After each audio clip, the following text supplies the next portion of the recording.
Kasus keracunan MBG naik lagi sepekan terakhir. Korban kini tak cuma anak. Rantai pengawasan makanan di lapangan itu sangat lemah untuk sekarang ini ya. Kemarin sempat hangat-hangat juga di Bandung ya, Bandung Barat, kemudian juga di Bandung, Cimahi dan lain sebagainya. Itu ada 4.125 korban. Kalau misalkan sistem imun kita lemah, nah ini racun bisa masuk ke dalam darah atau tubuh. Nah, efeknya bisa fatal. Nah, itu penting sekali menjaga imunitas. Ada dua pendekatan. Yang pertama itu pendekatan secara medis, yaitu rehidrasi cairan dan penanganan darurat di fasilitas kesehatan. Ya, salah satunya itu di infus ya biasanya ya. Yang kedua itu pendekatan secara alami dan preventif seperti detoksifikasi tubuh secara rutin. Itu salah satunya. Nah, salah satu metode alami yang dikenal di Tibun Nabawi itu adalah bekam atau hijamah.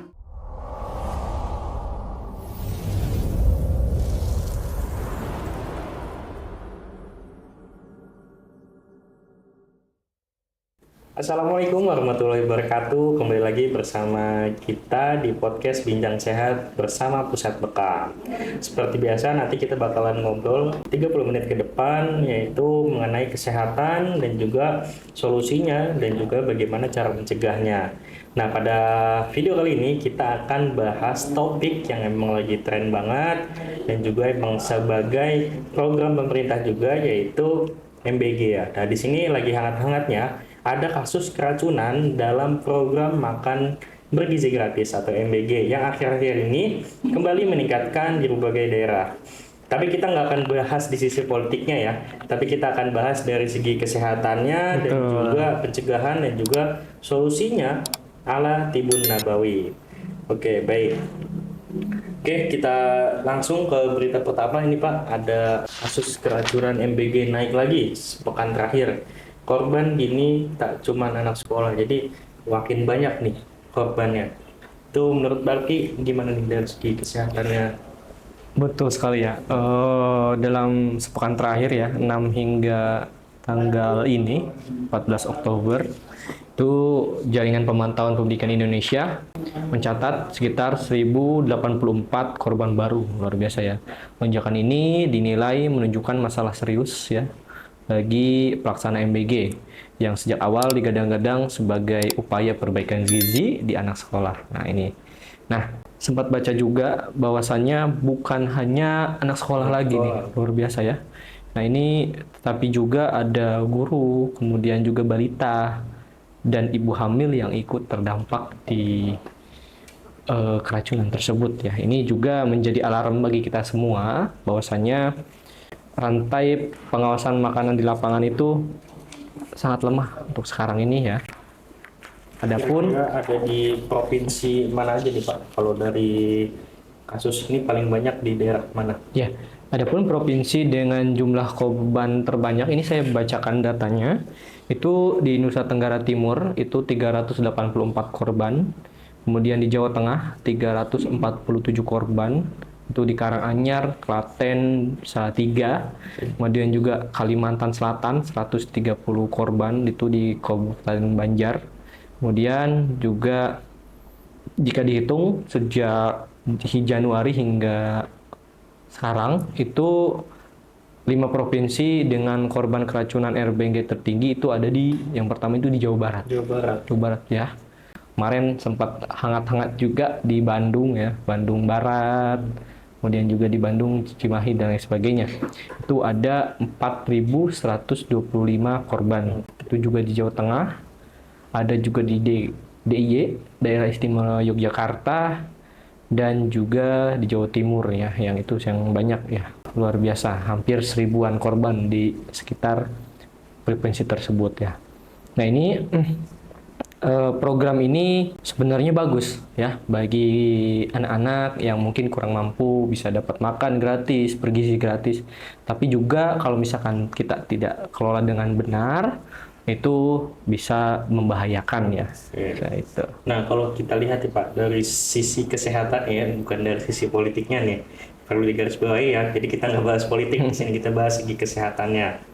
Nah, sebenarnya apa sih yang terjadi kalau tubuh kita itu makan yang ada racunnya atau hampir basi atau basi gitu? Efek itu Ya, gimana? keracunan mungkin bisa terjadi karena menerima zat berbahaya ya, yang bisa jadi bakteri. Biasanya kan bakteri E. coli ya, Hmm. yang kemarin-kemarin itu ya.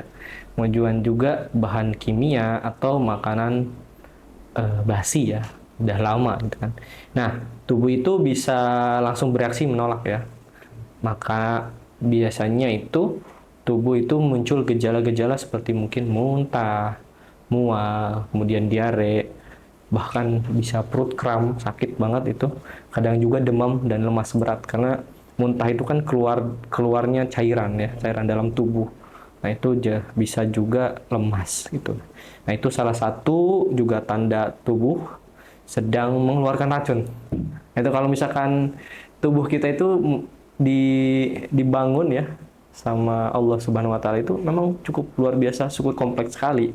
Ketika ada racun, tubuh kita tuh langsung keluarkan gitu, dikeluarkan. Kalau misalkan sistem imun kita lemah, nah ini racun bisa masuk ke dalam darah atau tubuh. Nah, efeknya bisa fatal. Nah, itu penting sekali menjaga imunitas Oke, di situ ya. berarti keracunan ini nggak cuma soal makanan aja ya, tapi perpaduan ya antara makanan yang emang basi atau ada sesuatu bakteri ya di dalamnya dan juga ada juga soal daya tahan Daya tahan tubuh atau tubuh ya. imunitasnya ya, betul sekali ya. Ini bisa diibaratkan antara dua orang ya, Hmm. itu berkesinambungan. Keracunan itu bukan hanya dari tadi makanannya, tapi juga imunitas kita yang lemah. Beda-beda Ya juga kalau sih misalkan orang. memang si makanan itu masuk, kalau imunitas tinggi, insya Allah sedikitlah gejala-gejala tersebut yang kita terima. Oke. Nah itu. Nah, sebenarnya kalau kita lihat nih dari segi kalau dalam Islam sendiri itu bagaimana sih sebenarnya pandangan Rasulullah terhadap makanan dan juga kesehatan?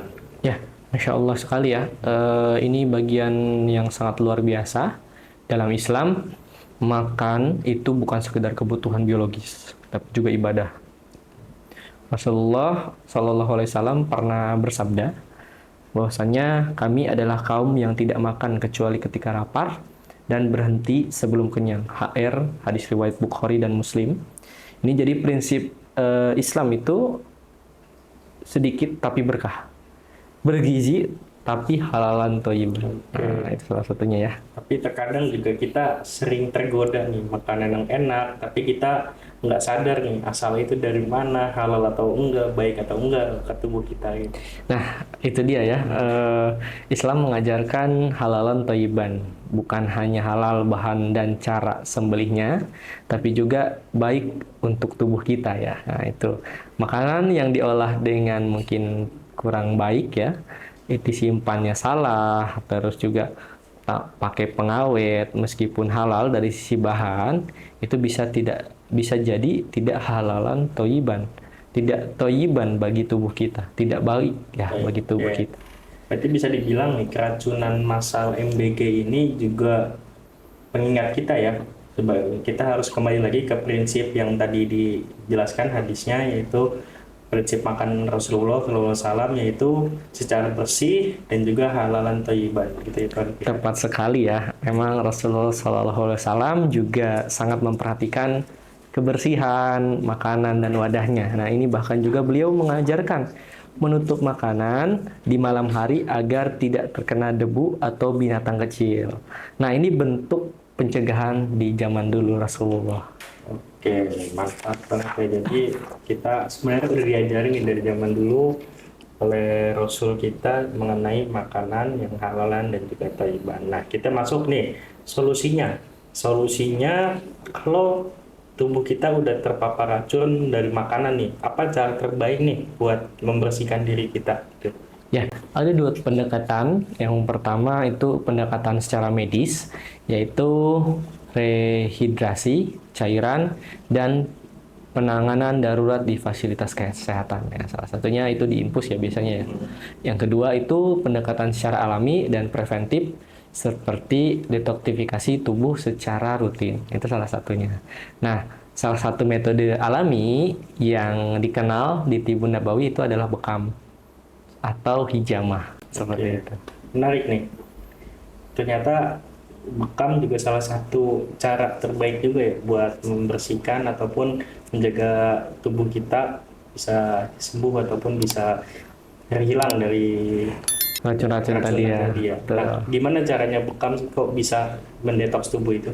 Ya, bekam itu bekerja itu dengan mengeluarkan darah statis yang mengandung racun metabolik, sisa makanan, logam berat, atau bahkan efek dari pola makan yang buruk.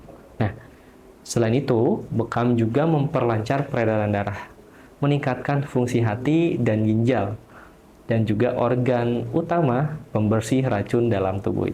Itu ya, apa namanya, ginjal itu kan salah satu Membersih. organ utama ya pembersihnya. Saya kira tuh bekam tuh buat sakit punggung aja gitu. Oh, Tapi enggak dong. ternyata bisa juga ya buat kasus yang seperti ini. Betul sekali ya. Ini ya salah satu kesalahpahaman bahwasanya bekam itu penyakit orang-orang yang jompo.